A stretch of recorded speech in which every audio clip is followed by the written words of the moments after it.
8:35 de la mañana de este martes 1 de abril damos inicio al mes de abril y seguimos con esta primera edición de Radio Análisis.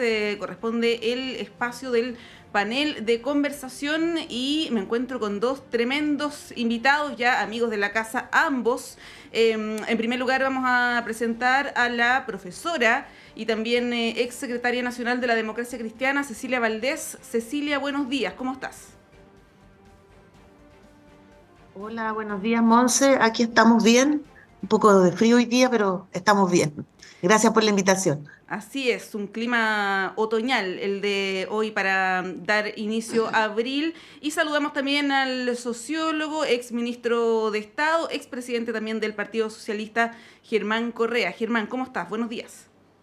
Hola, muy buenos días, Monse, Cecilia, gusto de saludarlas. Muy bien, gracias, un poquito frío. Así es, gracias Germán, Ceci. Bueno, hacía la alusión a la militancia, ex militancia de Germán Correa, aunque yo siempre hago la salvedad que su corazón sigue siendo socialista más allá de la inscripción, Sí ¿no? es. Y también de Cecilia, porque este mes va a ser bien clave para las definiciones de partido. Ya no me atrevo a dar ninguna fecha, se habla de que el jueves el Frente Amplio podría tomar una decisión, pero esto ya es como el cuento de Pedrito y el Lobo, ¿no? Se han dado tantas fechas que no se cumplen que se sabe que va a ser dentro de las próximas semanas.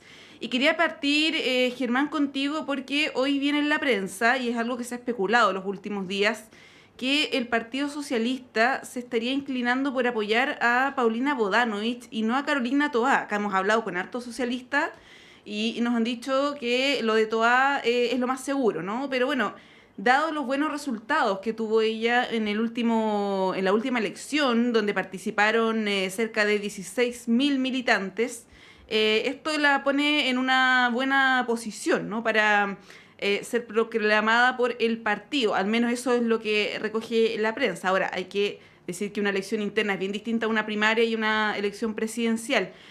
¿Cómo observas tú esa posibilidad y lo que está pasando en el Partido Socialista, que generalmente, históricamente, han tenido candidatos comunes, ¿no? Y ahora se ve un poco no esta pugna, pero sí esta diferencia, ¿no? Entre ambas colectividades. ¿Cómo lo ves? Bueno, la verdad es que el que Bodanovich haya sacado una buena votación en la interna no es extraño, para nada, es la presidenta del partido y bueno, estamos hablando de 16.000 militantes frente a 17 millones de chilenos, por favor, ubiquémonos un poquitito. Entonces, creo que eso es así, pero si se ve la encuesta, por ejemplo, de Alberto Mayor, la que acaba de hacer, es decir, ella es una de las que rankea más bajo desde el punto de vista de Mm. preferencias en una encuesta bastante bien hecha, no es la primera que hace Mayor, hay tendencias que se señalan en las varias que ya ha hecho al respecto. Entonces, no, yo creo que el Partido Socialista lo que está haciendo, hace unas semanas atrás, cuando intervine acá también hablé, dije que estaba mañoseando el Partido Socialista más que nada. Bueno, está levantando a su presidenta como candidata, pero sin duda alguna que para una negociación y para participar con personalidad propia en cualquier evento electoral, como una primaria que puedan acordar con otros partidos. Yo creo que en fútbol se diría que es un juego de piernas, ¿no? Es decir, que se hace tan evidente con respecto a sus propósitos, además, eh, que no creo que les vaya a servir mucho desde el punto de vista de la negociación política. Así es que, nada, yo lo veo como un hecho bastante poco relevante, porque los números que importan, que son los que Chile entrega, digamos, y la encuesta de Mayor es bastante decidora al respecto, no tiene gran relevancia. Así que es parte de todo este proceso que se definirá por cómo naturalmente tiene que definirse, que finalmente el Partido Socialista va a terminar apoyando a Carolina Toá, no cabe la menor duda. Aparte de que se puedan hacer primarias y todo eso, pero eso va a ser así. Mm.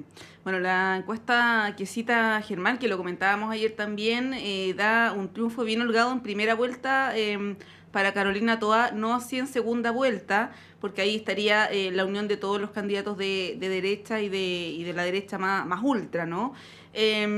Cecilia, bueno, en el caso de la democracia cristiana, y lo digo con total franqueza, pero cuesta entender cuál es la estrategia, ¿no? Porque se ha hablado de que se hagan 2 primarias, este llamado insistente que haya 2 primarias, pero eso ya está descartado en el actual oficialismo. Se ve a un Alberto Undurraga que no sé qué tanto respaldo tenga, más allá de la proclamación que se hizo en la última Junta Nacional.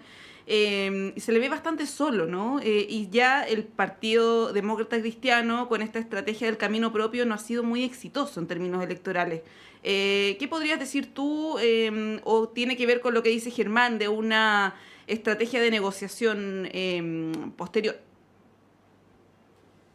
Sí, yo la verdad es que no estoy de acuerdo, primero hay que decirlo, no estoy de acuerdo en este minuto, en esta etapa que tiene el país, donde la ultraderecha ha amenazado muchos lugares del país con retroceder en derechos, que ahora los partidos más progresistas, los partidos de centro izquierda, los que recuperaron la democracia, estén en este juego, ¿no? Que aparece como, claro, legítimo para los partidos, pero un poco irresponsable también.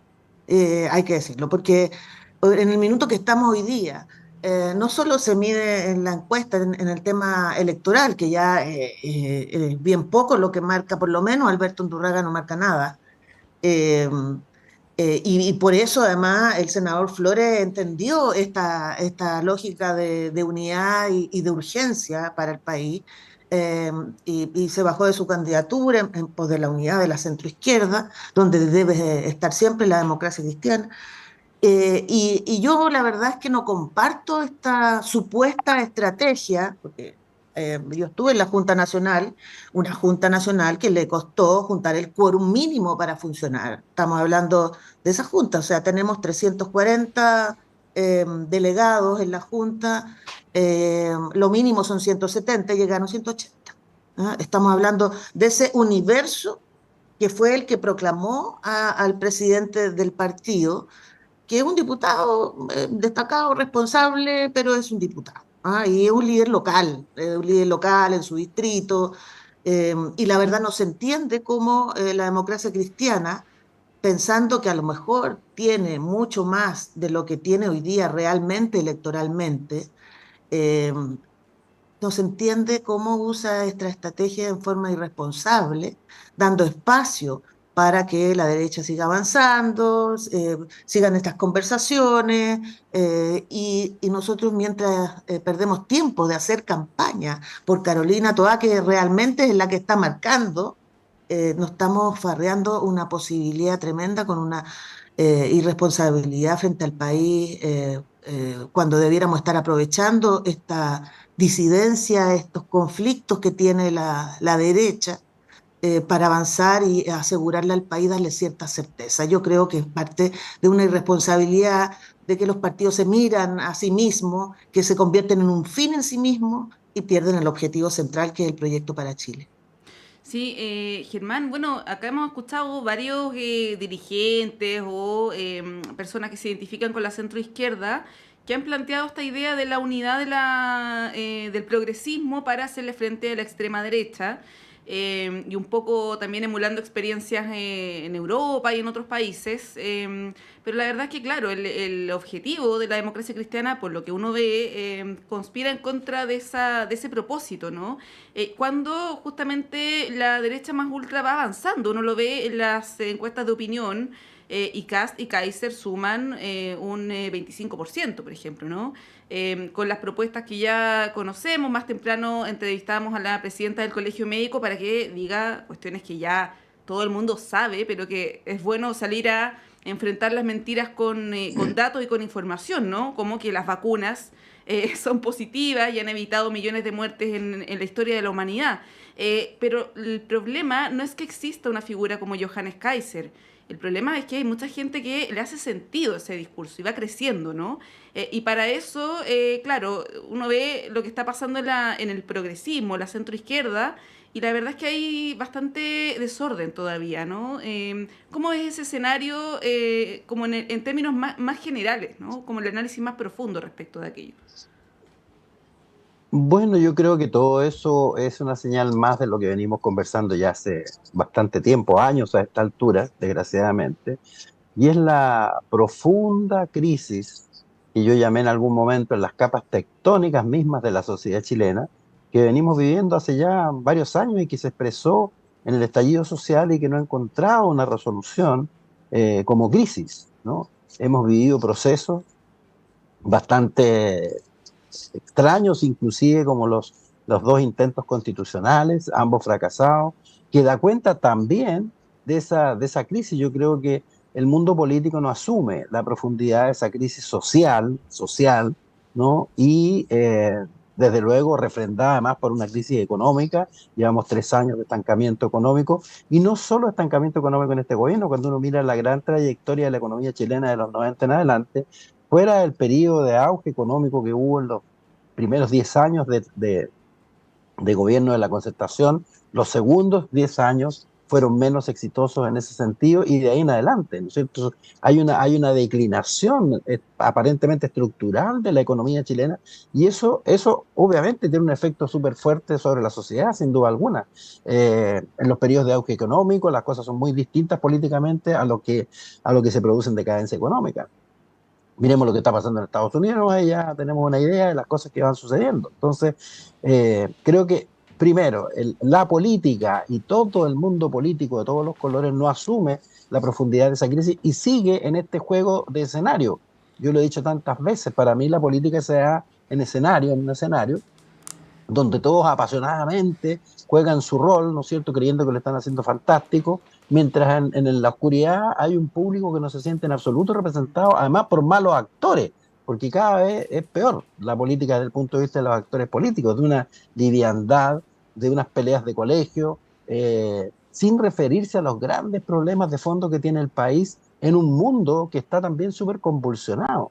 Entonces, creo que ese es el problema que tenemos. Es como el deterioro final de la política. Si uno ve grandes partidos, como fue la democracia cristiana, que está reducida a la irrelevancia, como también cercano a la irrelevancia lo que fue la izquierda histórica. Si no fuera porque están hoy día en el gobierno, en un gobierno además que ha tenido bastantes complicaciones, su figuración no sería mucha. Entonces, eso es lo que a mí me preocupa. Me preocupa el país, me preocupa que no se está viendo. Ahora, la gente que se deja llevar por estos juegos, una parte de la gente, porque la gran mayoría de los chilenos no les preocupa mucho eso, están preocupados de la cotidianidad, de los tremendos problemas de la vida cotidiana, de la seguridad cotidiana, de la que realmente a la gente la tiene muy, muy complicada. Entonces, yo veo con mucha preocupación el país, veo con mucha preocupación que no hay preocupación además por la economía, de verdad, ¿no? Que es el gran tema, porque eso es lo que mueve el país, es lo que da trabajo, es lo que permite, da posibilidades de desarrollo de alguna manera. Entonces, yo tengo una gran preocupación por el país, y la política para nada, todo lo contrario, está en esa. Entonces, ellos están en sus propios juegos, casi de salón, esto de levantar candidaturas irrelevantes y todo lo demás, es un juego entre ellos, ¿no? Pero desgraciadamente Chile va por otro lado. Sí, para poner un poquito de agua en ese vaso vacío de Germán, contarles a usted y a nuestros auditores y televidentes también que el presidente Boric anunció hace un rato que se suscribe un importante acuerdo económico con India. Invitó también al primer ministro de ese país a la Antártica. Es una gira que está marcada también por lo económico, así que esperemos que eso se traduzca en buenas noticias para nuestro país. Cecilia, volviendo al tema de la unidad de la izquierda o de las izquierdas frente al populismo y al autoritarismo que se ha visto en algunos discursos, ¿qué reflexión podrías hacer? Es bien impresionante que estemos hablando de cuestiones como la eliminación del Ministerio de Educación, por ejemplo, de la mujer también. Lo que yo les comentaba de las vacunas, pero son temas que se están tomando en la agenda pública muy lamentablemente, ¿ah? Pero bueno, frente a eso, ¿qué respuesta puede haber? ¿Qué reflexión podrías hacer ahí? Yo creo que estamos viviendo una crisis de época porque tuvimos un modelo de convivencia y no solo en Chile, yo diría que en general es muy vistoso en América Latina, un modelo de crecimiento que no ayudaba al desarrollo del país completo. Y estamos viviendo ese momento de crisis en donde estamos recibiendo los resultados de aquello. Uno de esos es el sistema político, como bien decía Germán, que está agotadísimo y se niegan los partidos a esta renovación que no tiene que ver con rostro, que tiene que ver más bien con el quehacer de la política, cómo se hace la política, cómo se expresa la política. A nivel económico, lo mismo. Hemos dado un país en donde ha estado estable, no hemos vivido fuertes crisis, la asiática fue muy fuerte, pero hemos ido superando este oleaje. Pero con el recibimiento de estos resultados, de un porcentaje muy, muy mínimo para el país. O sea, la mayoría de los chilenos no ha recibido esta bonanza que Chile pueda entregar y no se ha repartido justamente en ninguno de estos periodos, a pesar de los esfuerzos que se han hecho. Primero estaban las urgencias, yo entiendo eso, teníamos un nivel de cesantía que era superaba el 30% en algún minuto en la dictadura, teníamos un nivel de pobreza altísimo y eso se fue superando, pero con ese nivel de urgencia no, seguimos y dejamos de lado el tema del desarrollo, de la igualdad, de los derechos laborales de los trabajadores. Entonces fuimos dejando en el patio trasero o barriendo debajo de la alfombra eh, este esfuerzo que era mucho mayor. Mucho mayor. Y hoy día nos vemos atrapados en eso y estamos recibiendo esos resultados. No es solamente un tema de la clase política, sino que es el tipo de crecimiento y de desarrollo que presentamos en el país. Es como un país se desarrolla con todos sus habitantes, con todo lo que tiene como riqueza propia, pero que eso sea beneficiario también, en parte los habitantes de este país. Y eso yo creo que nos ha pasado la cuenta. No hemos negado, nos celebramos entre nosotros mismos, digamos, porque hemos estado todos involucrados desde el día uno hasta ahora, porque nos estaba yendo bien, pero nos estaba yendo bien a algunos nomás, pues no a todos. Entonces, nos falta una visión un poquito más de perspectiva, de un proyecto que sea a largo plazo, no cortoplacista, no conformarse con estos triunfos pequeños y entrar en este exitismo en donde empiezo a defender yo todo lo que hice y los que no estuvieron empiezan a atacar todo lo que se hizo. Entonces se transforma esto en una hervidero de personas que gritan, de que unos defienden esto, pero nadie propone un cambio tremendo o monumental o profundo de cómo estamos administrando el país. Mm. Y eso yo creo que es el resultado de todo esto. La política, claro, hoy día es de mala calidad, pero también sigue siendo de mala calidad la educación en Chile. No tenemos proyectos en serio de sexualidad, no tenemos proyectos en serio de educación cívica. Las últimas encuestas dan que los adolescentes, los niños de colegio no notan la diferencia entre una dictadura y una democracia. Eso no es responsabilidad de ellos, es responsabilidad nuestra, que hemos administrado el país. Y yo creo que eso es mucho más trabajo, es un trabajo más a largo plazo, tiene que ver también con acuerdos, con llegar a acuerdos con todos y no centrarse en uno mismo. Yo repito esto 1000 veces, pero no encuentro que sea razonable que la Cámara de Diputados tenga un presidente cada 8 meses. Eso quiere decir que nadie conversa con nadie. Entonces, y la política está para eso, digamos, para conversar sin declinar, digamos, en sus principios fundamentales, pero sí acordando los principios mínimos. Y yo creo que ese esfuerzo ha quedado atrás junto con los proyectos colectivos y se han florecido muchos proyectos personales y hoy no tenemos cómo detener esa avalancha. Mm.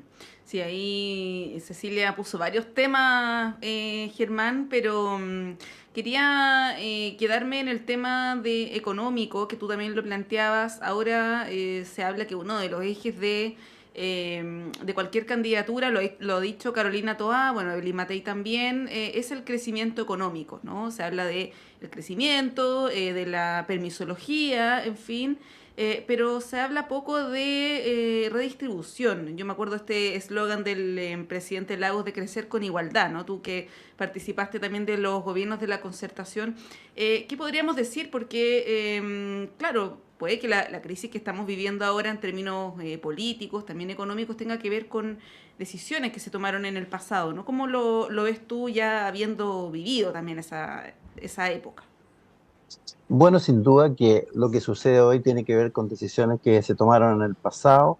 Eh, sí, ese es un análisis profundo que hay que hacer y que ha habido cierta resistencia a hacerse, porque desde luego, como decía Cecilia, pasa por reconocer responsabilidades que cada cual tuvo en las decisiones que se tomaron y que tomamos, digamos, en determinados momentos, ¿no?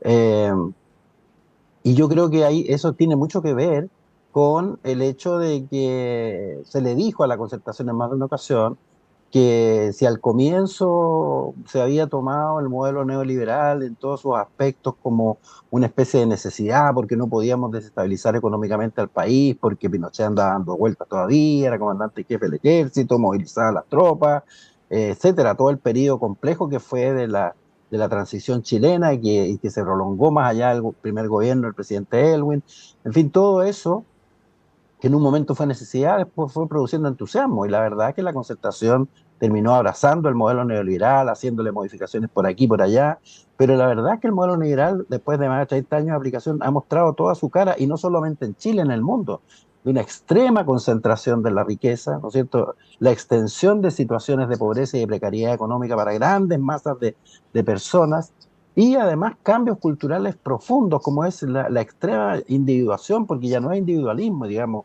es llevar el individualismo al extremo. Y esto también se ha reflejado en la política, sin duda alguna, ¿no? Y si hoy día priman los proyectos personales, egoístas, propios, sobre los proyectos colectivos como en el pasado, es por eso, porque el neoliberalismo ha terminado produciendo un cambio cultural que algunos creen que no se ha producido. Yo creo que están totalmente equivocados. Ese cambio cultural se ha producido, y no solamente en Chile, pero todavía hay restos en la sociedad y en las sociedades de afuera también, de lo que fue el pasado bastante más colectivo, más solidario, y la búsqueda de la justicia social de verdad, ¿no? La mejor distribución del ingreso, los grandes proyectos transformadores que en Chile mismo vivimos con los gobiernos del presidente Frei Montalva, el gobierno del presidente Allende. Vivimos grandes proyectos transformadores para poner al día al país con respecto a la injusticia, a la desigualdad y todo eso, pero eso ha quedado atrás. Ni siquiera son preocupaciones en el discurso del mundo político hoy día, ¿no? Como bien decía Cecilia, nadie lo plantea siquiera, ¿no es cierto? Entonces se sigue viviendo en la burbuja, ¿no?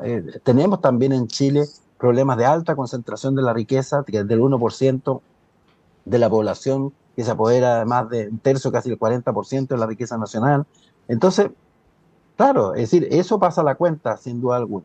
Tenemos que hacernos cargo de lo que nosotros mismos hicimos y no hicimos, y tenemos que también ponernos una perspectiva de lo que se necesita hacer hoy día, ¿no? Y eso es problemático cuando tenemos una crisis política, social y política tan profunda como la que estamos viviendo. Por eso uno termina un poquito como desesperanzado en algún momento, decir, ¿por dónde se va a producir el cambio? Y claro, la ultraderecha crece, no crece por su propio mérito, por así decir, sino por el demérito, por la falta, la carencia que ha habido por el otro lado, ¿no es cierto?, de proyectos, de convicciones reales, y no solamente servir, sino que servirse de la política, como sucede en buena parte hoy día de lo que vemos. Entonces, ustedes no sé si se han dado cuenta que hay más de 200 candidaturas presidenciales inscritas. Llama la atención la cantidad de gente dispuesta a sacrificarse por el país, pero eso tiene también trasfondo, o muchas candidaturas que uno sabe que se levantan para después recolectar los recursos que el Estado entrega por cada voto que se emite. Dejémonos de cosas. Hay mucha gente que levanta candidaturas que va a juntar 30, 20, 40 mil votos, 50, 100, 150, y que después recoge el dinero que el Estado le pasa, no gasta nada en una campaña, hace campaña por medio electrónico, y después recoge los 1.500 por voto que el Estado entrega, ¿no? Transformando esto, las candidaturas, incluso en un negocio. Entonces, esa es la degradación. Yo usaba esta palabra, y ustedes me han escuchado, los que han escuchado, los que escuchan la radio muchas veces, es la degradación llevada a su máxima expresión en todas las esferas de la vida nacional. Entonces, y la política, desde luego, ¿no? Entonces, a mí me preocupa muchísimo esto, y claro, la ultraderecha crece en ese, porque tiene un discurso simple, fácil, extremo, ¿no? Y hace las barbaridades que está haciendo Trump en Estados Unidos, eliminar el Departamento de Educación, se van a echar el sistema de salud pública de Estados Unidos, el Medicare y todo eso. Y aquí en Chile, la gente que ni siquiera tiene capacidad de pensar por cabeza propia, sino que sigue estos modelos estúpidos externos, también plantea lo mismo. Y terminamos con la vacuna, y el Ministerio de Educación también sobra, y para qué vamos a hacer educación sexual y todas esas cosas. Qué sé yo, ¿no es cierto? Entonces, la ignorancia llega, ¿no?, a su extremo. Porque hay gente que además es ignorante, no sabe, no tiene ninguna necesidad cultural, ¿no? Además, en un mundo hoy día bastante más complejo que requiere niveles de análisis y comprensión bastante más profundos. En fin, así que, perdón por extenderme en la parte vacía del vaso, pero es que tenemos un vaso extremadamente vacío. No es que uno quiera que sea así. Y no vemos en el mundo político los liderazgos que asuman, ni los mejores, asuman en realidad con profundidad la crisis que estamos viviendo. Entonces, y a mí me preocupa además de los dueños del país. El mundo tampoco ve que el gran empresariado, por ejemplo, esté movilizando energías para hacer una reflexión profunda y qué sé yo. No, simplemente sacan la plata del país, van a invertir a otro lado, ¿no? Entonces, el país mismo está como carente de la preocupación de quienes corresponde que se preocupen, y eso a mí me tiene muy preocupado hace bastante rato. Claro, y la pregunta que surge, Germán, Ceci, es si es que esta degradación que describe se puede revertir, se puede cambiar, cómo son los caminos para aquello, ¿no? La verdad es que en el corto plazo, si uno mira ahí el Congreso Nacional, no se ve una luz al final del túnel. Son las 9:01, tenemos que hacer un corte y a la vuelta les propongo que hablemos, yo sé que esto puede parecer un déjà vu, pero que hablemos del debate sobre la nueva Constitución, que de alguna manera se instala con una declaración de Lautaro Carmona, donde él dice que de las reformas políticas más importantes está la nueva y urgentes está la nueva Constitución. Ayer en el oficialismo salieron descartando esto, la ministra vocera también dijo que no es prioritario. En la UDI dijeron que ellos no están por abrir jamás el tema constitucional. Más allá de esta definición del PC, que sabemos que es una posición que ha tenido ese partido históricamente, y no solo ese, sino que otros también de izquierda, creo que es bueno hacerse la pregunta, ¿no?, sobre qué hacer con la Constitución. Son las 9:02, hacemos un breve corte y a la vuelta retomamos este y otros temas.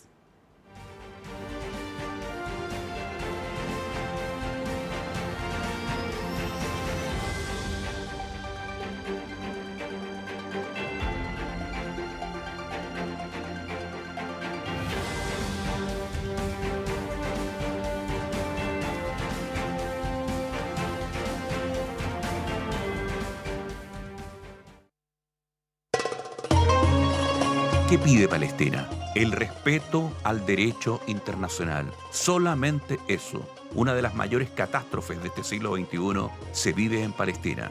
Y nosotros, el domingo a las 9 de la mañana, hablamos de Palestina. Palestina por siempre en Radio Universidad de Chile. Encuéntranos en la plataforma Spotify y sintonízanos en Radio Universidad de Chile el domingo 9 de la mañana. Palestina por siempre. Palestina por siempre.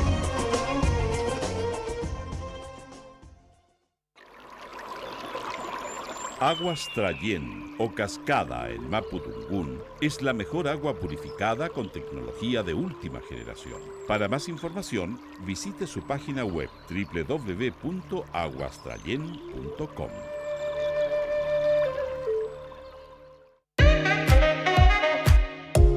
Durante 14 años, el tradicional espacio ciudadano saludable de la Facultad de Odontología de la Universidad de Chile ha acompañado un proceso de sensibilización y comunicación sobre las complejidades del fenómeno de la salud, formando una amplia y diversa red desde la academia, las y los tomadores de decisión y las organizaciones de la sociedad civil. Soy la periodista Cecilia Espinosa Cortés, conductora de A Tu Salud, y te quiero invitar a que juntas y juntos sigamos aprendiendo y problematizando lo que nos ocurre con el bienestar. Escúchanos todos los jueves de 11 a 12 horas en la 102.5 FM y en la señal en vivo de radio.uchile.cl. Sala Máster de Radio Universidad de Chile les invita el viernes 25 de abril a las 19:30 horas a una noche memorable junto a diferentes referentes de nuestra música nacional en un concierto denominado Canto Nuevo, un encuentro de músicos chilenos. Nos acompañarán esa noche Schwenke y Nilo, Patricio Liberona, Francisco Villa, Diego Díaz, quien homenajeará al cubano Silvio Rodríguez, y Rodrigo Núñez, acompañado del músico Mario Feito al piano.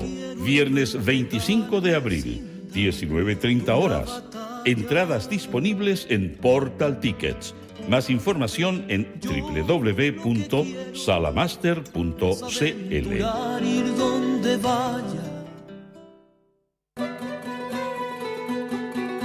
Radio Universidad de Chile, 102.5 en la banda de frecuencia modulada, te invita a escuchar Caleidoscopio de la Salud,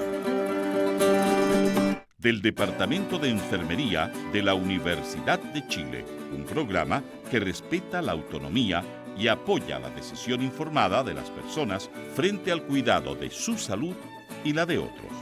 110 años a la vanguardia de los ciudadanos en la salud del país.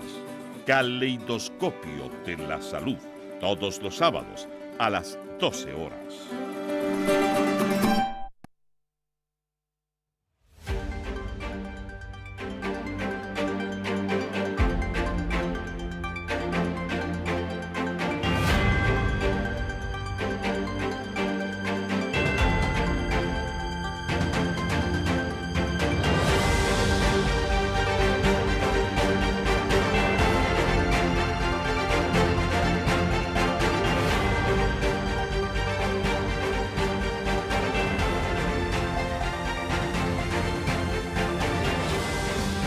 Regresamos a esta primera edición de Radio Análisis en el panel de conversación junto a Germán Correa y Cecilia Valdés. Les había dejado instalado el tema antes de la pausa sobre el debate constitucional y esta negativa de la derecha, de las oposiciones, pero en el oficialismo también lo ven con malos ojos, ¿no? Plantean que no es una prioridad. Evidentemente hay otras cuestiones más urgentes y que lo dijo, por ejemplo, ayer la candidata o precandidata Carolina Toá, que esto no, en un futuro gobierno de ella eventualmente no se va a reabrir el proceso constitucional, un nuevo proceso, pero sí podrían existir reformas. ¿Cómo ven esto? Porque, y lo comentábamos ayer también con Pablo Tolosa, que fue ex convencional por la UDI, el hecho de que la ciudadanía no haya querido los dos procesos que vivimos no quiere decir que no esté de acuerdo con un cambio a la Constitución, ¿no? Más allá de que sabemos que en este momento no es algo urgente ni prioritario, pero que es algo que queda pendiente, yo creo que queda pendiente, ¿no? Ahí, ¿cómo lo ven ustedes, Cecilia? A ver, yo... Considerando el análisis que hicimos en el espacio anterior a la pausa, la verdad es que yo creo que es un tema de reflexión permanente, la Constitución. Yo creo que no quiere decir que sea un tema agotado cuando los chilenos rechazamos las dos constituciones, o sea, las dos propuestas constitucionales, ¿ya? Y tampoco creo que, porque los chilenos en su mayoría votaron que sí querían una modificación constitucional, un cambio constitucional, otra constitución. Por lo tanto, no es que Chile no quiera tener un nuevo trato social, ¿no? Un contrato social distinto, sino que las propuestas no hemos sido capaces de proponer algo equilibrado, algo razonable, algo que mira al futuro, que no retroceda en derechos y que el diente en esta desigualdad que habla Germán, que es brutal. Yo creo que es un debate permanente. Siento que hay que quitarle la urgencia porque esto se tiene que hacer con los tiempos acorde a lo que significa una transformación de este tipo. Creo que sí, hoy día estamos en una época electoral en donde a algunos candidatos les puede dar un poco de de susto, ¿cierto? Meterse en este debate que es complicado, que es complejo, sobre todo cuando tenemos hoy día extremos que son irreconciliables y que es difícil plantear una propuesta que tenga mayoría. Yo creo que ese es el desafío del próximo gobierno y fue el de este, digamos, porque mayoría en el Parlamento la verdad es que no tuvo nunca. ¿Ah? Y hoy día nos enfrentamos. Por eso el logro de la reforma previsional fue tan celebrado, porque era imposible imaginarse que iba a salir algo o humo blanco de eso, independiente de la evaluación que uno tenga de, de ese proyecto, digamos. Pero sí fue un mérito porque fue un ejercicio de acuerdo muy difícil de hacer y de muchos años. Pero sí yo creo que el debate constitucional es un debate de fondo, que hay que seguir teniéndolo, que no hay que dejar de lado, no hay que minimizarlo tampoco, porque yo creo que es la forma en que nosotros nos organizamos, es la forma en que nosotros nos comprometemos con el país. Es cierto lo que decía eh, eh, tú en esta pasada de crecimiento económico, en donde la verdad es que eh, tenemos un crecimiento económico que eso favorece a un sector del país, un sector pequeño del país además, que ha sido el mismo sector favorecido siempre. Entonces, no hay compromiso en devolver la mano al país que le dio todas estas oportunidades de crecimiento a los empresarios. Y invierten afuera, como lo decía Germán. Hay que hacer algo con eso, y eso no se hace solamente con acuerdos, con el diálogo, sino que también esto tiene que quedar también grabado constitucionalmente. O sea, es imposible que los municipios sigan funcionando cuando hay empresas que contaminan en su comuna y la verdad es que tributan en las 4 comunas más ricas del país. Ahí tiene que haber un cambio de lógica, de solidaridad que se perdió. Y yo creo que efectivamente los partidos están bien agotados en esto, por lo menos la Democracia Cristiana como organización está agotada. Y porque olvidó sus principios fundamentales, se dedicó solo a lo electoral, una cosa más rentable quizás, pero eh, los principios de fondo que dan vida a un proyecto político los dejó de lado, ¿no? Y yo creo que eso está pasando harto en otros sectores de la política y hay que crear nuevos proyectos políticos. No sé si partidos, no sé si movimientos, pero hay que crear otros proyectos políticos que les den esta esperanza a los chilenos de futuro, no solo mediática, sino que también un proyecto que les dé futuro, que uno sienta que tener hijos, tener nietos eh, es favorable y van a estar bien en un país que piensa en el bien común y en la redistribución de su propia riqueza. Por eso el tema constitucional no es un tema pasajero, no es un tema que esté de moda y después no, es un tema que hay que ir reflexionando y yo creo que aquí el mundo académico puede ayudar mucho a la política a subir el nivel de debate y de buscar los puntos más importantes y de fondo que tenemos con esta constitución del 80, que la verdad es que solo lo que hace es concentrar la riqueza, concentrar el poder, porque todo se decide en un centro de poder y el pueblo de Chile, sus regiones, sus comunas no tienen poder, todos tienen que pedir permiso centralmente. Entonces, esta constitución que tiene centralizado el poder, centralizada la economía, centralizada también la riqueza, es un país que necesita un nuevo trato social, un nuevo contrato social, y eso significa también una nueva constitución.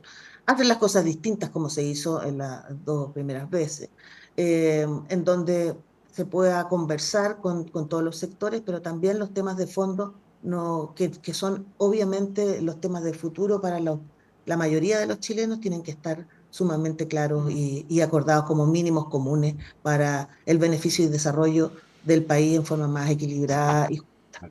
Sí, un breve paréntesis antes de darle la palabra a Germán, porque se conoció hace algunos minutos el IMASEC de febrero, que se esperaba que no fuera especialmente positivo. La verdad es que no fue nada positivo, cayó un 0,7 el mes de febrero. Esto también influido por el apagón, ¿no?, que hubo en ese mes, ahí ese dato económico. Ya contábamos una noticia buena y ahora la mala para equilibrar. Germán, bueno, en un contexto de polarización política se ve bien difícil en el horizonte consensuar una reforma constitucional, para qué hablar de un nuevo proceso. Hay ciertos consensos a los que se llegó, por ejemplo, con el trabajo de la comisión experta, pero, o sea, insumos hay, ¿no? Tenemos el proyecto de la presidenta Bachelet, tenemos el texto de los dos procesos anteriores, pero se ve difícil, por ejemplo, en el Congreso, poder tener una conversación con una mirada de largo plazo, llegar a acuerdos, ¿no? Ponerse de acuerdo en mínimos comunes. ¿Cómo ves tú esa posibilidad y este portazo que da también la oposición ahora a un cambio, ¿no? A una reforma a la Constitución? Bueno, cuando Lautaro Carmona pone el tema de la necesidad de contar con una nueva constitución, no está sino recogiendo lo que fue la principal conclusión del tremendo proceso social que vivimos el año 2019, 2020, que solo fue frenado por el COVID, recordemos, eh, a partir del cual terminaron encerrándonos a todos y vino toda la crisis que ya conocemos de prácticamente 2 años. Entonces, pero el hecho que se haya callado por distintas razones la expresión de la crisis profunda que estamos viviendo como país no significa que la crisis haya sido resuelta, por el contrario. Entonces, creo que obviamente eso culminó, ¿no es cierto?, con el plebiscito donde el 80% de chilenas y chilenos dijeron, mire, necesitamos una nueva constitución. Y yo creo que esa convicción a la que llega la gran mayoría del pueblo de Chile está aún presente. El hecho que haya habido otros dos fracasos ante lo que se le propuso a la gente rechazó, ¿no?, versiones. No vamos a entrar en un análisis de por qué se rechazó la primera y por qué se rechazó la segunda, pero lo concreto es que las dos propuestas que se le hicieron fueron rechazadas y por lo tanto el mundo político quedó al debe. Aquí no es la gente la que está al debe, es el mundo político el que no fue capaz de resolver políticamente mediante un cambio institucional profundo, como era una nueva constitución, la crisis que se expresó a partir del 2019. Entonces, esa crisis no ha sido resuelta, las grandes demandas planteadas entonces no han sido satisfechas, por el contrario, ha habido retrocesos importantes, como la reforma previsional, entre otras cosas, de tal manera que creo que las razones por las cuales se necesita una nueva institucional en el país siguen estando presentes. Ahora, el tema es en qué momento se pone en la mesa de discusión. Y claro, Lautaro hace esta propuesta en este momento porque se supone que es el momento en que las candidaturas presidenciales tendrán que pronunciarse al respecto, pero no veo yo que el tema esté presente en las preocupaciones de la ciudadanía como lo estuvo hace unos años de manera tan evidente, porque la situación ha cambiado, pero no significa que el problema de fondo haya sido resuelto mediante esa nueva institucionalidad. Creo que ese tema va a ir surgiendo nuevamente seguramente en el próximo periodo de gobierno. La UDI obviamente nunca quiso una reforma a la Constitución que la UDI, con la oligarquía chilena aliada con los militares, nos impuso en dictadura. La UDI es hija de la dictadura y no ha dejado de serlo. Lo demuestra cada vez que no es feo demostrarlo. En el momento que es posible, lo demuestra, ¿no? Entonces, la UDI siempre va a abrazar la institucionalidad que nos impuso ella, ¿no?, y la oligarquía y los militares en 1980. Que tuvo montones de reformas después, sí, pero la esencia de esa constitución nunca ha sido modificada. Nunca llegó a haber los votos suficientes en el Congreso como para modificar la esencia, el fondo de esa constitución, que es proteger el modelo neoliberal y preservar los intereses de una oligarquía. Eso no fue modificado nunca. Y por lo tanto, creo que eso está pendiente. ¿Cuándo será? Es un asunto abierto. Yo entiendo que en este momento es un tema complejo a poner en la mesa, ¿no es cierto? Y yo entiendo por qué Carolina Toá dice, mire, no es tema. No es tema, claro, en el contexto de una campaña presidencial que además se ve difícil especialmente para Toá. De modo que creo que el problema de fondo existe, la necesidad de una nueva constitución sigue estando presente porque este país está mal ordenado, está mal pelado el chancho, como dice la gente, y eso proviene de la Constitución del 80 y todo lo que ella significa. Entonces, el problema sigue pendiente, pero ¿cuándo lo vamos a tratar? ¿Cuándo vamos a tener la madurez, además, del mundo político de asumir el problema en su debida profundidad? Está por verse.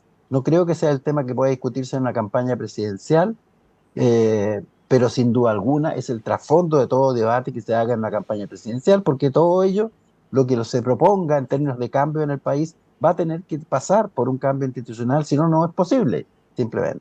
Ahora, ¿cómo va a salir la composición del futuro Congreso? Está por verse. Está por verse sobre todo cuando hay este auge de las fuerzas de ultraderecha, y cuando hay una declinación tan grande de la convocatoria de los países de centro izquierda, ¿no? Además, con una izquierda absolutamente fragmentada, prácticamente casi no existe, de manera que la situación es compleja, es muy difícil, es poco esperanzadora. Entonces, cambio institucional sí se requiere, ¿no? Las condiciones para que eso se dé no están presentes necesariamente, y va a pasar un tiempo antes que se reconstituyan escenarios que lleven a que tomemos en serio ese problema.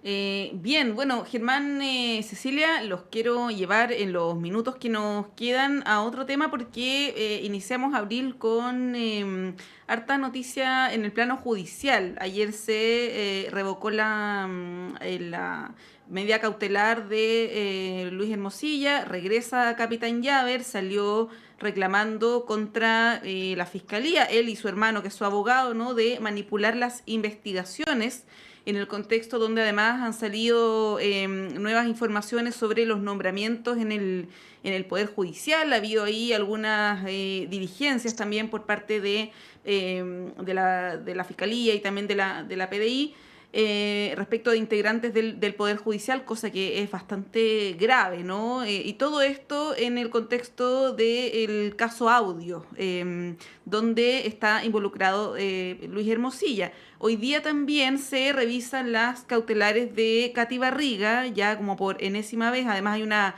reformalización. Y también se revisan las cautelares de Manuel Monsalve, quien podría dejar este anexo Capitán Llaver durante el día de hoy. ¿Cómo analizan estos casos? Si se quieren referir a alguno en particular, quizá el de Hermosilla es el que más podría ameritar algún comentario respecto de la relación entre el poder ejecutivo y el poder judicial, el tema de los nombramientos, ¿no?, el tráfico de influencias, en fin, bien descarado en algunos casos. Cecilia, ¿cómo lo ves? Sí, la verdad es que la gente no entiende que cada 15 días la señora Katy Barriga salga y vaya a su casa y después vuelva. Son como periodos medio intermitentes de un caso que está absolutamente, a mi juicio, claro. Y la ciudadanía no entiende este tironeo interno del Poder Judicial. La única explicación que uno puede tener es que aquí hay un tironeo interno en el Poder Judicial que también es político. Porque uno no puede decir que aquí hay cambio de opinión. Cuando hay delito y es evidente lo que ha pasado en Maipú, lo que pasó en Maipú, lo que pasó con Hermosilla. Hay cosas que son muy evidentes por las pruebas y el contenido que tiene estos delitos. Entonces, la verdad es que yo creo que es parte de la crisis que veníamos hablando también, este nombramiento de los jueces y cómo se transparenta también las definiciones y las decisiones del Poder Judicial. Esto se reveló harto en el caso Hermosilla, frente a una ministra bien relevante, cómo ponía en tabla cosas que no estaban en tabla, cómo apuraba casos, cómo retenía a otros, cómo los votos se van, en el fondo, distribuyendo en definiciones importantes para el país.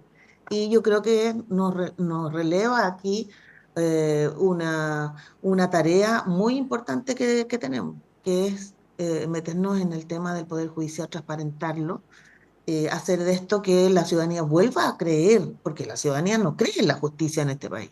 Entonces, es muy difícil para un país cuando encuentra que es injusto en todas las magnitudes de los poderes del Estado que tiene. Entonces, cuando se devela todo este arreglo, no vamos a decir que era el único caso, entonces la gente empieza a decir, mira, aquí no se puede confiar. Aquí los pobres no tienen justicia y los ricos tienen la plata para tironear, para que el Poder Judicial tironee internamente las definiciones.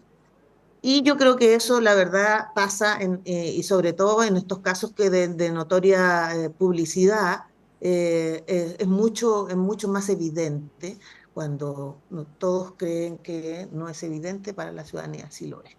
Es lo mismo que los partidos políticos cuando no se dan cuenta de lo que están marcando y la ciudadanía sabe que ya no marcan nada porque no tienen nada que ofrecer nuevo, un proyecto político, y solo es una distribución de acuerdos o de beneficios, incluso en algunos casos, lamentablemente. Sí, esto está relacionado con lo que hablábamos antes, de la nueva constitución. Fue uno de los temas centrales también del el nombramiento en el Poder Judicial. Germán, ¿cómo ves tú estos casos? Si quieres referirte particularmente al caso Hermosilla, lo de Katy Barriga efectivamente llama bastante la atención. Ahí hay un desfalco importante, son cerca de 30.000 millones de pesos, donde estaría también involucrado su marido, que es parlamentario en ejercicio. Y bueno, el caso Monsalve quizá ahí va por otro carril. Germán, ¿qué podríamos decir al respecto? Sí, yo creo que estos casos se dan en el contexto, como señalaba Cecilia, además que es una demostración de una parte de la crisis profunda que vive este país, que es la crisis institucional del Poder Judicial, por donde se lo mire, y hace rato, que llegó a la convicción a la gente. Ya fue uno de los temas que se planteó en el estallido social, precisamente, ¿no? La inmensa desconfianza de la gente en el Poder Judicial, que no hace justicia, ¿no? Ineficiente, tardío. Imagínense, se llega a fallos después de 50 años de investigación. ¿Cómo es posible que todavía estén siendo condenas en materia de derechos humanos después de 50 años, ¿no? 50 años. Entonces, por donde se le mire esto, ¿no es cierto? Es una justicia absolutamente fracasada, la gente ya lo ha dicho en todas sus letras, y además ya metida en todas las dinámicas de la corrupción. En definitiva, hablemos las cosas como son, como decía Lago, ¿no? Corrupción, prácticas corruptas en todo sentido. Y los Luises Hermosillas surgen, existen y se nutren y crecen en esos contextos, pues, ¿no? Obviamente, Luis Hermosilla es no solamente un actor, es un producto de una crisis que viene de hace mucho tiempo, ¿no? Y por lo tiempo, y es el que hemos conocido, ¿no? Es el que se ha sabido, pero hay muchísimos otros Luises Hermosillas que uno se va encontrando y va sabiendo por aquí y por allá, ¿no? Lo que pasa es que no son descubiertos, ¿no? Pero hay muchos más que Luis Hermosilla, porque es una cuestión profunda, ¿no? Que nos habla de un sistema definitivamente profundamente degradado. Ahora, hay principios que hay que discutir también aquí. Aquí existe la mala costumbre, en una justicia ineficiente que se demora tanto además en hacer las investigaciones, meten a la gente en precautorias presas cuando todavía no ha sido condenada. Puede haber todas las pruebas del mundo contra Barriga, puede haber todas las pruebas del mundo contra Hermosilla, puede haber todas las pruebas del mundo con cualquiera que sea acusado, pero no puede ser que se pasen meses y a veces años presos, como sucedió con la gente del estallido social, que después finalmente sale libre porque no hay pruebas para condenarla. Entonces ya se pasaron y pagaron todos los costos que significa estar preso 1 año, 2 años, pérdida de pega, tu currículum queda manchado, no encuentras pega. Yo tengo hijos de amigos que han sido detenidos, que finalmente han salido libres de polvo de paja, que les arruinaron la vida, pues. Jóvenes que les arruinaron la vida porque ya nunca van a encontrar trabajo y no han encontrado trabajo. Después de 20 años yo tengo casos concretos en mi alrededor, ¿no es cierto?, que le arruinaron la vida para que después finalmente no se le encontrara nada por una justicia ineficiente.